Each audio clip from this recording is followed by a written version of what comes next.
Neuenberg, una pequeña ciudad en el valle de Lenz, donde cada piedra parece haber guardado algo más que historia. Mucho antes de que existiera el castillo, los celtas ya conocían este lugar. Entre los años 600 y 400 a.C., fundían el hierro que dormía bajo la tierra y forjaba sus primeras herramientas en esta región, quizás sin imaginar que estaban despertando un territorio que nunca volvería a dormir del todo. Siglos más tarde, sobre esa misma roca se alzó una fortaleza de piedra, la Nueva Burg, que dio nombre a la ciudad. Desde el siglo XII, sus torres vigilaron el valle y sus muros escucharon el paso de condes, duques y campesinos. Hoy, Neuenberg parece un pueblo tranquilo, con fachadas de maderas y el sonido del río repitiéndose como un reloj antiguo. Pero si uno se detiene y observa con atención, puede sentir que algo todavía respira entre sus calles, un eco del pasado, un susurro que se niega a desaparecer, porque esta ciudad no solo ha sobrevivido el tiempo, también hay incendios, apariciones y secretos que aún laten bajo sus ruinas. Y hay quienes dicen que algunas de esas sombras nunca se fueron del todo.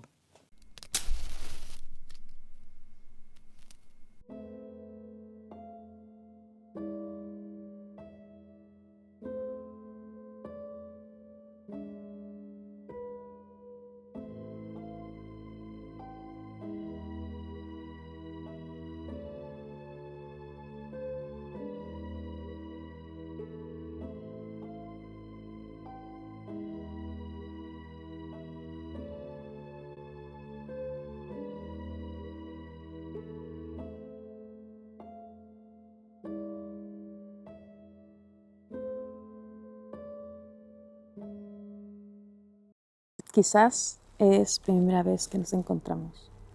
Soy Dani y esto es Susurros de un alma errante. La primera historia que te quiero contar hoy es las apariciones de Neuenberg. Tiempo antes del incendio que casi destruyó Neuenberg, algo más silencioso ya se movía en las sombras del pueblo. En una pequeña casa donde antes funcionaba una tornelería, vivía el alfarero Johann Jakob Emmendorfer, junto a su esposa y su hija. Durante años, todos en la ciudad habían escuchado los rumores. Luces que no eran de este mundo aparecían en sus ventanas, y dentro de la casa se oían voces rezando en medio de la noche. El maestro Emmendorfer soportó el acoso durante décadas. 30 años, dijo, habían convivido con las mismas presencias. Un hombre de unos 40 años, vestido con una casaca roja y oscura, y una gorra de terciopelo. Un joven molinero, con ropa cubierta terina, y una niña de 8 años, que sollozaba y rozaba al pie de las camas. No atacaban, no hablaban, pero su tristeza llenaba la casa, como una corriente helada. Su hija, ya adulta, llegó a enfermar del miedo. La familia desesperada la envió a Karlsruhe, con la esperanza de liberarla de las apariciones, pero allí también la encontraron. Se quedaban de pie junto al maestro mientras trabajaba. Ningún aprendiz aguantaba más de unas semanas en la casa. Todos se iban, sin despedirse. Las noches eran peores, pasos, portazos, oraciones murmuradas junto a los lechos, y un aire que olía a cera y humedad. En las fiestas religiosas la casa entera parecía despertar. Los rezos se volvían lamentos, las figuras se movían entre las habitaciones y las sombras parecían respirar. Y fue durante la noche de la Trinidad, la más inquieta de todas, cuando el alfarero escuchó su nombre repetido una y otra vez, como un susurro que venía desde el otro lado de la puerta. Al levantarse, vio la puerta entreabierta y un gran baúl frente a ella. Dentro, un hombre alto, vestido con hábito de sacerdote, se inclinaba sobre un montón de hojas que relucían entre las sombras, oro y plata. Cuando el espectro notó su presencia, intentó arrastrarlo hacia el cofre, pero el maestro logró escapar, aterrorizado. Desde esa noche, la calma desapareció por completo. Si alguien preguntaba a los espíritus qué buscaban, jamás respondían, solo hacían señas para que los siguieran al jardín. Si alguien los insultaba, lloraban como niños. Una tarde, mientras el alfarero trabajaba en su torno, sintió que el suelo comenzaba a vibrar. Algo golpeaba desde abajo y un empujón invisible lanzó el barro por los aires. Cavó el lugar y encontró algo duro bajo la tierra, pero no se atrevió a seguir. Entonces, el magistrado local decidió intervenir. Una noche varios hombres valientes fueron enviados a vigilar la casa. Pasaron las horas en vela, esperando alguna señal. Solo uno de ellos dijo haber visto un poquito de algo, una sombra, un movimiento fugaz, una voz que parecía rezar desde el sótano. Pero tras esa noche, los fenómenos se intensificaron. Los golpes, las luces, los lamentos, hasta que finalmente el miedo fue demasiado y la casa fue demolida. Desde entonces no volvió a verse nada en el lugar, pero cuentan que cuando alguien cava en ese terreno, el aire se vuelve frío, como si algo siguiera allá abajo, esperando ser escuchado. Dicen que después de que derribaron aquella casa, el pueblo volvió a dormir tranquilo, pero la calma solo duró un tiempo. Las historias del alfarero se convirtieron en murmuros, en advertencias contadas en voz baja. Algunos aseguran que las almas de la casa no se habían marchado, solo se habían cambiado de lugar. Un tiempo después, una madrugada de mayo, el silencio de Neuenberg se quebró en un grito. De la casa del panadero Schnepf, las llamas comenzaron a devorar las paredes, como si el fuego hubiera estado esperando su momento. El incendio se extendió con una rapidez imposible, saltando de techo en techo, hacia envolver todo el corazón del pueblo. Dicen que el aire ardía tan fuerte que el cielo se volvió rojo. 57 familias perdieron su hogar ese día. El ayuntamiento y la iglesia recién construida quedaron reducidos a cenizas. Solo un hombre logró actuar antes de que fuera demasiado tarde: Christian Friedrich Bonenberger, otro panadero, que sacrificó su casa y todos sus bienes para despertar al resto del pueblo. Esa noche murieron 2 personas y muchos juraron ver luces y figuras entre el humo, rezando como los fantasmas de la casa del alfarero. Nadie volvió a hablar del tema, pero desde entonces, cuando el viento sopla entre el valle, algunos aseguran oír voces bajo la tierra, como si los espíritus que vivían en aquella casa aún siguieran buscando su salida. Y hablando de apariciones y fantasmas, no todos los espíritus de Neuenberg están relacionados con el fuego y las cenizas.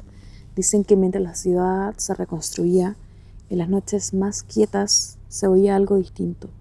No gritos ni golpes desde la tierra, sino el murmullo del río.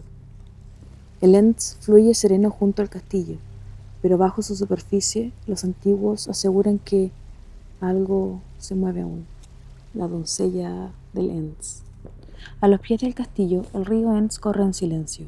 Su superficie parece tranquila, pero bajo el reflejo del agua se esconden piedras cubiertas de secretos. Los viejos del valle dicen que un túnel olvidado une el castillo del Neuenberg con las ruinas del Waldenburg, al otro lado del río. Nadie recuerda cuándo fue construido, ni quién lo excavó. Solo se cuenta que allá abajo, en la oscuridad, duerme un tesoro, y sobre él vela una presencia: la doncella de Lenz. En las noches sin luna, algunos aseguran verla cruzar el puente, flotando entre neblina y agua, con un vestido que gotea como si aún llevara siglos empapado. Otros no la ven, pero oyen su canto, una voz tan suave que parece venir del fondo del río. Hace mucho tiempo, un hombre de Birkenfeld la vio con sus propios ojos. En la corriente, un cisne blanco se acercaba hacia él, moviéndose sin esfuerzo contra la corriente. El hombre, sin saber por qué, le arrojó 3 trozos de pan, y el cisne se detuvo. En un instante, el agua se tornó dorada, y ante él, el ave se transformó en una mujer pálida, de ojos grises como el río en el invierno, sentada en una barca de oro puro. «Ven mañana a medianoche», le susurró. «En el castillo encontrarás una piedra marcada. Muévela y sabrás la verdad». Al día siguiente, el hombre subió al castillo, cuando el reloj marcó las 12. Encontró la piedra, tal como ella había dicho, fría al tacto y una hendidura en forma de lágrima. La movió, y una corriente de aire helado se escapó desde abajo. Descendió por una escalera de piedra que se retorcía bajo el suelo. Al llegar al fondo, el aire olía a hierro y a humedad. En la cámara, una vela encendida ardía sin consumir la cera.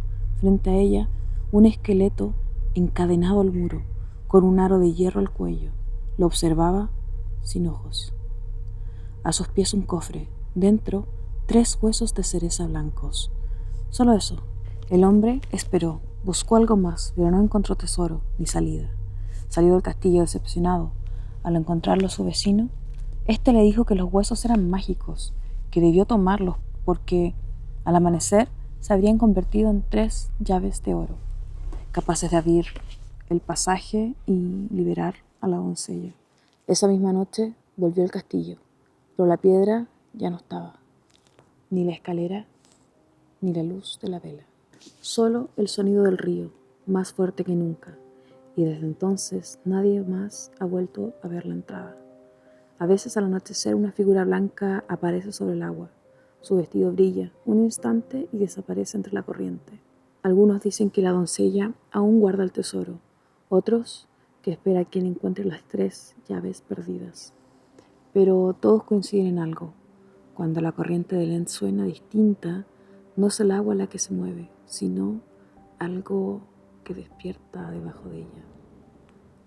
Hoy Neuenberg parece un pueblo tranquilo. Las calles están llenas de vidas, los muros fueron reconstruidos y el río sigue corriendo como si nada hubiese pasado. Pero dicen que en ciertas noches el viento cambia de dirección y que ese silencio entre las ruinas y el murmullo del Enns todavía se oyen oraciones sin voz y pasos que ya no deberían existir. Quizás sean las mismas almas que vagaron antes del incendio, o tal vez solo el eco de una historia que esta ciudad se niega a olvidar. Sea como sea, Neuenberg guarda algo que no puede verse, pero se siente en el aire y en el agua. Susurros de un alma errante también está en TikTok. Voy a estar subiendo videos más cortos allí de lugares como Neuenberg y otras partes del bosque. Así que si a ti te interesa, puedes también encontrarme ahí. Soy Dani y esto es Susurros de un alma errante. La noche aún guarda secretos y tú ya sabes dónde encontrarme.